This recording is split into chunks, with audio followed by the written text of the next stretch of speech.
the Biden administration is reportedly considering shutting down another U.S. pipeline, even as gas prices are surging, and as the White House admits Americans will have to pay more to heat their homes heading into winter. Joining us now, Congressman Gimenez, House Transportation and Infrastructure Committee member. And Congressman, you are the perfect person to talk to about this because of that committee you sit on. We're talking about Line 5, which transports 540,000 barrels of crude oil from Canada to Michigan every day. And apparently the Biden administration is considering having that pipeline go the way of the Keystone Pipeline because indigenous tribes don't want the pipeline there. But all of this, Congressman, is happening amid a drastic surge in gas prices.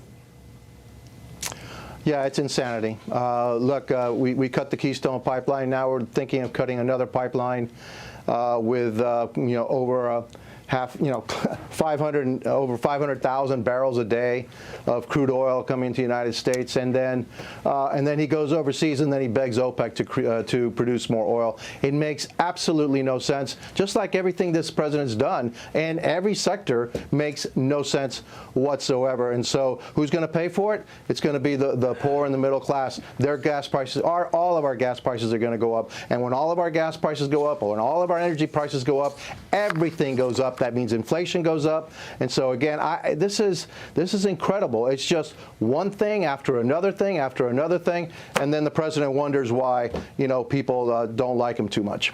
And then when you talk about the gas prices going up and inflation, that brings us to this. It's the infrastructure bill that was passed on Friday. So they just passed an infrastructure bill, but yet they haven't really clarified exactly how this, as well as the BBB bill, is going to be paid for. So you've got all of this money coming out of taxpayer pockets. My question for you is the 13 Republicans who voted in support of that infrastructure bill, which infrastructure is great if it's infrastructure, but there is obviously more in it that is not infrastructure. Do you think that these Republicans who voted in support of that bill are going to feel the price of that? The ones who are at least going to be up for re-election are going to feel that at the polls? Well, yeah, I'm not going to comment on my fellow Republicans. I'm going to comment on what the Democrats are going to try to do. They're going to try to push another 1.8, but actually more like $4 trillion bill, 80,000 new IRS agents, and I'm confident, I'm very confident that no Republican is going to be voting for that. So let's see if there are some Democrats that vote that down. Actually, my hope is only in the Senate. I think that our hope lies with Senator Manchin. I do believe the Democrats will rally and pass and ram that bill through. Again, $4 trillion, according to Warden, 80% rise in taxes for all Americans, according to the Warden School again.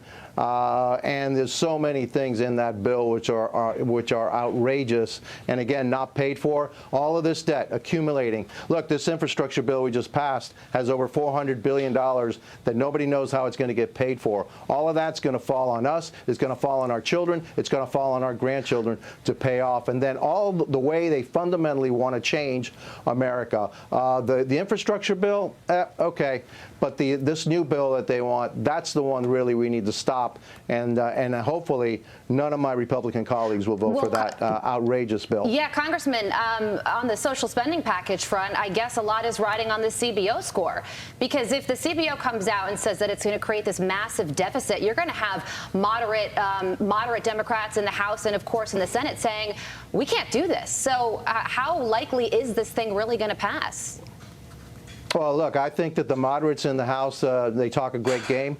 Let's see if they put up or shut up. The CBO score is not going to be what came out of the White House. So there's going to be a huge deficit here with this CBO score. The price tag is going to be a heck of a lot higher than what's been advertised. But I wouldn't hold my breath thinking that these moderate Democrats are going to be voting against the bill. I could be proven wrong. I hope I'm proven wrong. But I think really the hope lies in the Senate right now.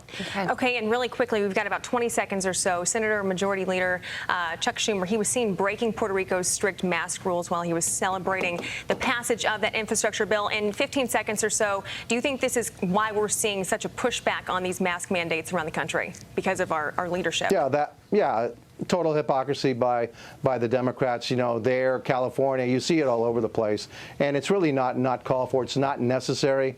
I think, you know, they need to take a page out of Governor Ron DeSantis here in Florida, who's doing a fantastic job here in Florida. You know, the land, it's the state of the free, and I'm glad I live there.